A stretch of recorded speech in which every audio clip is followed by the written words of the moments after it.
સચિનભાઈ dream 11 માં એક team બનાવી હતી, મળી જાય 1 કરોડ અને થઈ ગયું અપસેટ, કારણ કે આ તો મફતની ટીમ બની હતી. પછી પાછળ લાગી જાય ખેતીવાડી, કારણ કે કાપવાના હતા લાકડા. 2-3 લાકડા કાપીને 3 કલાકની ઊંઘ લઈ માતાજીનું નામ લઈને થઈ ગયો ઉભો. રાતે ભાઈબંધો સાથે બાકા જીકી બોલાવી મરચુરન અમને ખાતા જોતા તમારી આંખો ટાટી થઈ જશે. સવારમાં વિરંગામ જવાનું હતું, પોકરી દીધો ખેતર, કારણ કે વેટવાની હતી લાઈન વેટીને થઈ જાય. મેં હાલતા વિરંગામ માતાજીનું શું નામ લીધું, મળી ગયા સસ્તા કપડા.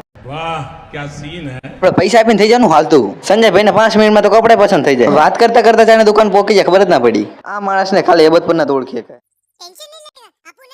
2 hours later.